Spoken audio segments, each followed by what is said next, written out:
Olá, meus ilustres amigos, bem-vindos a mais um vídeo no canal Professor Carlos Alexandre Costa.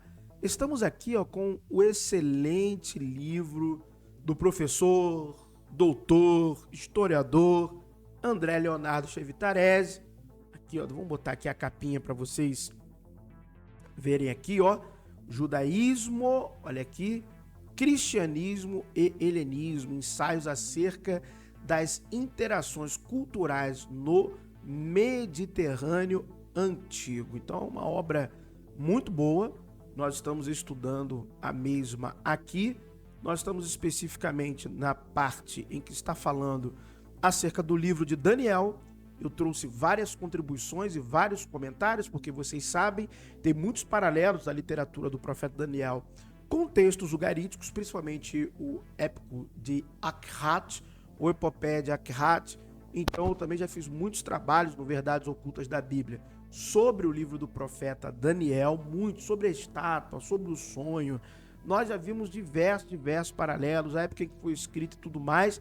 Então, está sendo muito prazeroso estudar este livro aqui com vocês e entregar a minha contribuição aqui no nosso canal. Você que não é inscrito, se inscreva aqui no nosso canal, tem muitas aulas aqui, muitos livros, artigos que nós estamos lendo, estudando e, claro, obviamente, quando minhas publicações começarem a estarem aí no mercado, estudaremos também as minhas obras. Eu vou abrir as mesmas aqui para vocês, nós estudaremos juntos, farei isso, com certeza. Vamos lá, vamos da exata parte, ou da exata página, onde nós paramos anteriormente. Aqui, item 3, aqui, vamos continuar. A passagem conhecida em algumas bíblias brasileiras como a oração de Daniel parece destoar significativamente do restante da obra do referido profeta, principalmente no que se refere às responsabilidades pelas proibições das práticas religiosas, seguidas de perseguições e mortes em Jerusalém a todos aqueles que ousassem desrespeitá-las. É porque isso vai muito contrário, às tradições persas, Porque se nós formos falar daquele período que diz respeito ali a Daniel na cova dos leões, esse período persa, nós não vemos que há muito subsídio, de acordo com as leis e os costumes persas, para que de fato esse edito tenha acontecido. Isso está muito mais no âmbito ficcional. Até a passagem da fornalha com Nabucodonosor também me parece também estar muito no âmbito ficcional, tá bom? Aliás, toda a literatura do livro do profeta Daniel, como nós já demonstramos em diversas vezes, com diversos estudos, é uma obra de ficção literária, tá bom? Isso aí é praticamente consensual, até entre acadêmicos cristãos, beleza? E não tem como, porque o livro está muito deslocado da época que o profeta existiu, tem muitos erros, muitas imprecisões históricas, arqueológicas, então isso é consensual. E nós vemos que há episódios como estes que destoam demais das questões históricas, no que diz respeito à diplomacia, política e legislação do período. A elaboração de duas tabelas permitirá visualizar as posições antagônicas. Ao observar a tabela 1, fica evidente, pelos atributos que o autor destina a Antíoco IV Epífanes, uma quase associação do soberano Seleucida com o anticristo, o antimessias. Vamos ver aqui? Vamos ver essa tabela 1 aqui. Tabela 1. Atributos. O injusto. Isso aqui são todos atributos de Antíoco Epifânio, tá? Inclusive, a Bíblia de Jerusalém traz excelentes comentários acerca do livro do profeta Daniel e esse período ali do Antíoco Epifânio, tá bom? Vamos lá. O injusto. O mais malvado.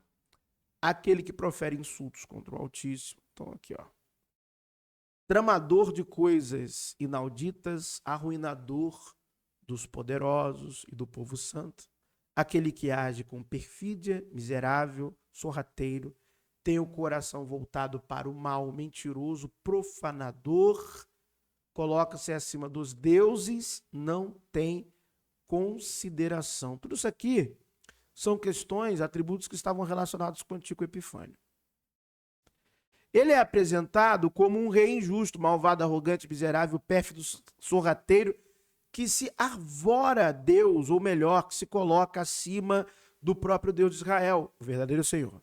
Todos estes qualificativos extremamente negativos que o autor de Daniel atribui a Antíoco IV deve-se, sem sombra de dúvida, às reformas que serão introduzidas em Jerusalém pelos judeus helenizados, por um lado, e pelo próprio soberano Seleucida, por outro lado.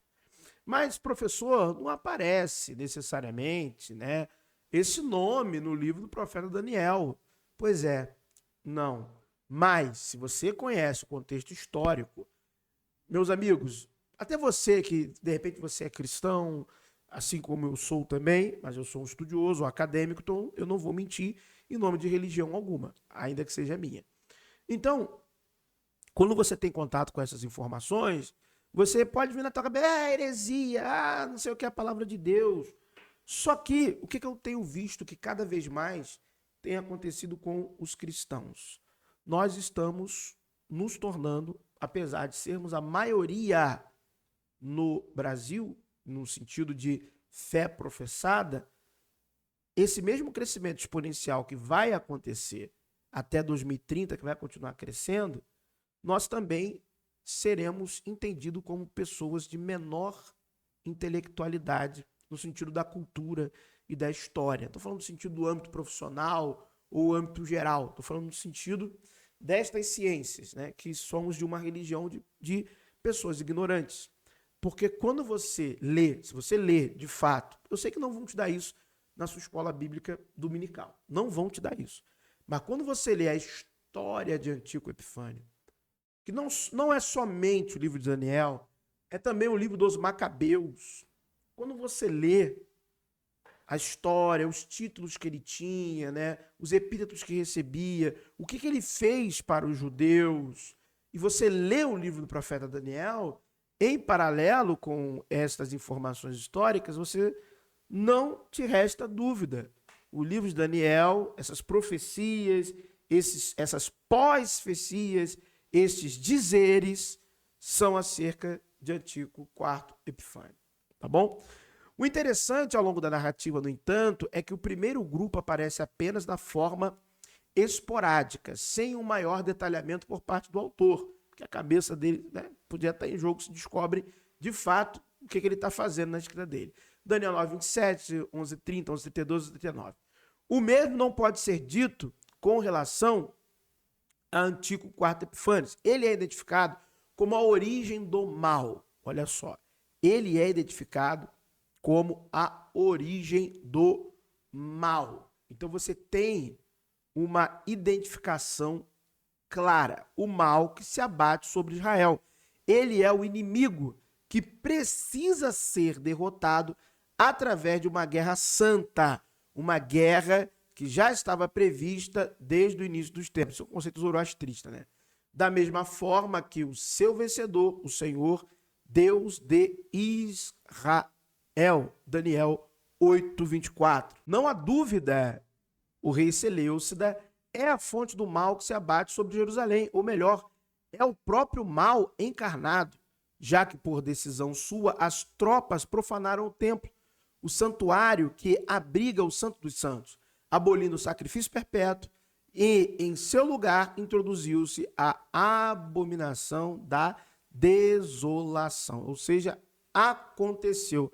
Então a galera fica aí com aspirações messiânicas e proféticas num futurismo inventado por Francisco Rivera no século XVI, que a verdade é essa, as assembleias que eles propagam, né, é apenas um futurismo bem interpretado, uma nova versão, uma atualização das crenças, não, né, da invenção futurista do jesuíta Francisco Rivera, tá bom? Da mesma forma que a tabela 1 oferece uma quantidade de atributos negativos aos participantes, a tabela 2 apresenta uma longa lista de predicados nada favoráveis aos judeus. Atributos associados aos judeus na oração de Daniel: pecadores, ímpios, aqueles que se rebelam com Deus, aqueles que se afastam dos mandamentos de Deus, não outros profetas, infiéis, transgressores da lei, estão sob efeito da maldição e da imprecação inscritas na lei, aqueles que não têm atendido à voz de Deus e mal. Eles são apresentados como pecadores, inimigos, infiéis, transgressores, aqueles que se rebelam contra o Deus dos seus pais, os que não querem ouvir a voz do Senhor, os que não prestam mais atenção às palavras dos profetas. Na verdade, qualquer querer que não preste atenção, como você tem exemplos aí, morrer com Deus pela sua lei, morra, mas não vive de Deus, ele mesmo. Isso funcionou? Diferentemente da tabela 1, o que você observa aqui é uma interna muito grande, em que o autor tem que olhar para dentro da sua casa, para o interior do seu povo, e pede perdão a Deus, pelo fato de Deus, inclusive, ele próprio ser pecador.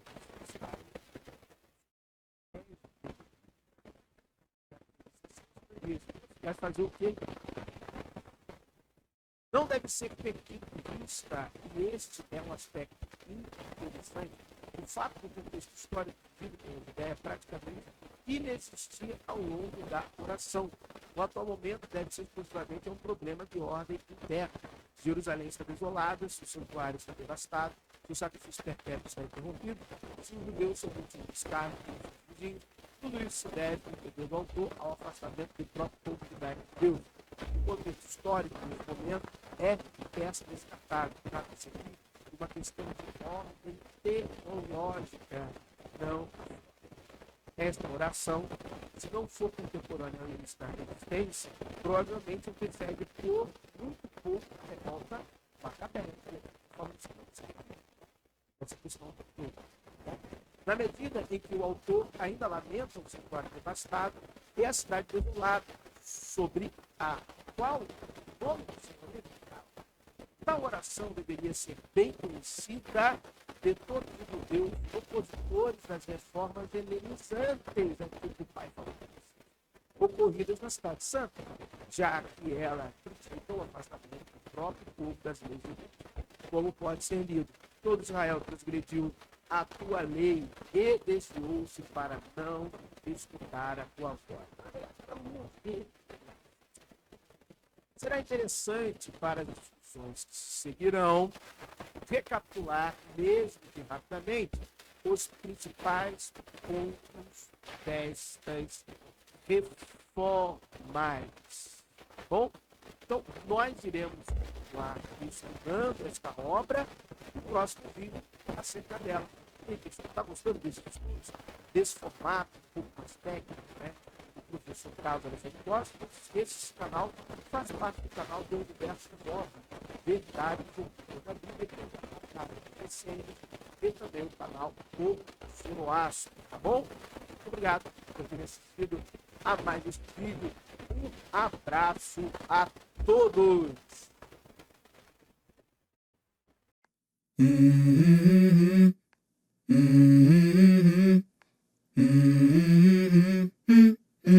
Let's go.